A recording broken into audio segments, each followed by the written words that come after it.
ეს ხო დიქტატურის ნიშნებია, როცა ეგეთი რაღაცები ხდება, ხო? სააკაშვილი როცა აკეთებდა ეგეთ რაღაცას, ხო იყო დიქტატურის ნიშნები, ხო?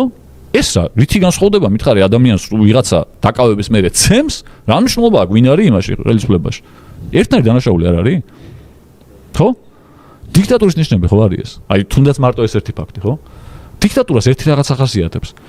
დიქტატურას ფეხებზე კიდია ვინ არის მაგისკენ და ვინ არ არის მაგისკენ. რაღაც მომენტში. თავიდან არა. თავიდან სანამ კარგად გაჯდება, რა თქმა უნდა მარტო იმათ ერჩის, ვინც საფრთხეს წარმოადგენს. როგორც კი დამყარდება, თქვენს თავისუფლება მოგადგნენ. ეგ უბედურება ჭირს ერთ ისტორიას თუ გადახედავთ, ძალიან ბევრი ადამიანი იყო, რომელიც კარგად იყო, როცა დიქტატურა მყარდებოდა და მერე ვეღარ. აი მაგალითად ერთს მოყვები და მე არ ვსაუბრობ. სერგო ორჯონიკიძე ვიცით ყველა, მაგრამ 1921 წელს, როცა ბოლშევიკებს შემოუძღვა სერგო ორჯონიკიძე საქართველოში, მომდევნო 15 წელი ძალიან მაგრა ცხოვრობდა ორჯონიკიძე. ძალიან მაგარი კაცი იყო რა. ერთ-ერთი პირველი ტიპი იყო ქვეყანაში, საბჭოთა კავშირში მთლიანად, საქართველოში მით უმეტეს, ხეცივით იყო. ძალიან მაგრა იყო. ქალაქს ერქვა მის სახელი. რამდენიმე რაიონულ ცენტრს, მაგრამ ქალაქს, თან დიდ ქალაქს. ვლადიკავკას დაჟე 1990 წლამდე ერქვა ორჯონიკიძე. რომ მოკვდა მერე კი არ გადაარქვეს, 90 წლამდე ორჯონიკიძე ერქვა. ვლადიკავკას ზღვა რა პატარა ქალაქითო. მე არ მახსენდება ეხლა ვიღაცის დღევანდელ მთავრობაში ყოფების ან ახლოს მთავრობასთან ყოფების ან რაღაცნაირად სარგებელი რო აქვს მთავრობისგან იმ ტიპების სახელები რომელიმე ქალაქს ერქვას. ვერ ვიხსენებ. არა არის ეგეთ პრეცედენტი. იცი ქალაქი? მე არ ვიცი. არა ეგეთ ქალაქი რა. ხო და ამ ტიპის სახელი ქალაქს ერქვა. აუ ძალიან მაგრა იყო რა. აი ვერავინ ვერაფერს ვერ ეტყოდა და ვერასდრო. სტალინთან იყო შეჩემათი. მაგრამ მე ბერიას წამოიჩიტა. რომელიც ორჯონიკიძეს ის იყო ქვეშევდომი და მე უკვე ბერიასაც ამბიციები გაუჩნდა რომ ეხლა ორჯონიკიძე და მე ერთი დონის ტიპები ვართო. რაღაც მომენტში აღარ მახსოვს რა ერქვა მის რაღაც ორგანიზაციას. რეპრესიები რო დაიწყო საბჭოთა კავშირში, ორჯონიკიძეს ორგანიზაციასაც მიადგნენ. და იქ ვინც იყო დასაქმებული, იმათი რეპრესიებით საჭირო იყო. სტატისტიკა იყო შესავსები. ორჯონიკიძე ამას შეეწინააღმდეგა. არ უნდოდა რომ მისი დასაქმებული ხალხი რეპრესიებში მოყოლილიყო. მე დაიჭირეს ამის ძმა. დაურეკა ორჯონიკიძემ ბერიას. ბერიამ მე მაგას ვერ გადავწყვიტაო, ჩემი პრეროგატივა არ არისო. გაუშვა სტალინთან, დაურეკა სტალინს. როგორც ამბობენ, ძალიან ფეთქებადი საუბარი გონიათ, ქართული, რუსული, რაღაც ერთმანეთში. მე მივიდა, დაიბარა იმან, მივიდა სტალინთან. იმაში კრემლში. იქიდან წამოსულმა მეორე დღეს თავი მოიკლა. სერგო ორჯონიკიძე. როგორც ამბობენ თავი მოიკლა, იმიტომ ცოლი იყო მარტო მოწმე და ოთახში იწვაო და ტყვის გასროლის მაგა იყო და მე მოვარდა სტალინი, ბერია და ხა ხო არ იტყოდნენ რომ სერგო ორჯონიკიძემ თავი მოიკლაო, თქვენს რომ გულმა ხიაო და გულით არ დაიცვალაო და დაკრძალეს პატივით და რაღაც. დღეს არც სერგო ორჯონიკიძეს სახელი ქვია ქალაქს, არც ერთს და სერგო ორჯონიკიძე არის სინონიმი მოღალატეობის.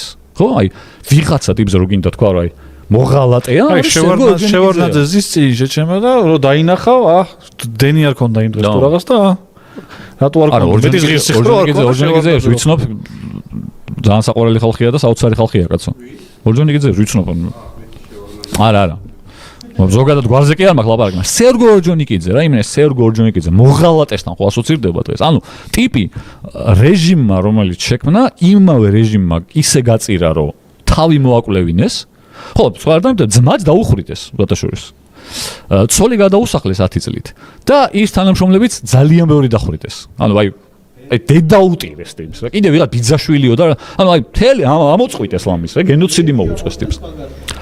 ბერია კიდე სხვა მოკლა, ბერია მეორე არა, ბერია ხო მაგ რეჟიმმა მოკლა, მაგრამ ბერია უკვე მოკლა ხრუშოვის სასტავმა, მაგრამ ეს თავისივე ტიპმა მოკლა, თავისივე ტიპებმა დაბრიდეს. ანუ ვისთან ერთადაც მოვიდა ხელისუფლებაში, იმავე ტიპებმა თავი მოაკვლევინეს და ძმა დაუხრიტეს, ცოლი გადაუსახლეს 10 წლით ციმბირში და კიდე ვიღაც ნათესავები და თანამშრომლები და კაროჩი დედაუტირეს. ანუ არასდროს, როდესაც დიქტატურაში იჩიტები, დაზღვეული არასდროს არის არც ერთი ადამიანი ვინც არ უნდა იყო. როგორ კარგადაც არ უნდა გძნობდე თავს ეხლა ამ მომენტში, საერთოდ არა გამორიცხული 2-3 წლის მერე შენც მოგაკითხონ და შენც მოგადგნენ. მაგითო როდესაც რაღაცა ნიშნებს ხედავ, საშიშროებას როცა ხედავ, ბრალება უნდა დაიწყო. ხო, რაღაცა ხელიდან გაიქცა რაღაცა სიტუაცია. კი არ ჩუმად კი არ უნდა იყო და კი არ უნდა თქვა რა ეს უნდა ხმა მოიღო, რომ რაღაცეები ვერ გაბედოს. მთავრობამ და ხელისუფლებამ. იმიტომ რომ ყველა სამწუხაროდ ეგრეა რა. ყველა სიტუაციაში, როდესაც ძალაუფლება არის უკონტროლო, შანსი არ არის რომ არ გაიქცეს ხელიდან ეს ამბავი. შანსი არ არის. რა უნდა მეკითხა? არ არსებობს ისტორიაში ის შემთხვევა, რომ ძალაუფლება იყო გაუკონტროლებელი, აბსოლუტური ძალაუფლება ჰქონდა ვიღაცას და კარგად დემოკრატიულ ქვეყანაში ცხოვრობდა. არა, ვარიანტი არ ხდება ეგრე. არც არ მოხდა ისტორიაში და რაღა ეხლა უნდა მოხდეს ან რაღა უნდა მოხდეს. აგიტო კიდევ იმ ხალხმა უნდა ამოიღოს ხმა, ვინც იმ ხალხმაც უნდა ამოიღოს ხმა, ვინც ხედავს რომ რაღაცები ცუდი ხდება. ხო, ელემენტარული მაგრამ ხმას არ იღებს, იმიტომ რომ კარგად გზნობს ეხლა თავს. ხედავს რომ ცუდია რაღაცეები.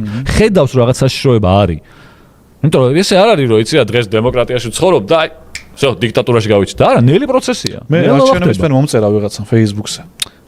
გაიღვიძეთ ნოვოსიბირსკში, აბა, რომ ამბობდით რომ გავიღვიძებთ თუ იქ. ჯერ შეშოდის ამბობდი შეჭ.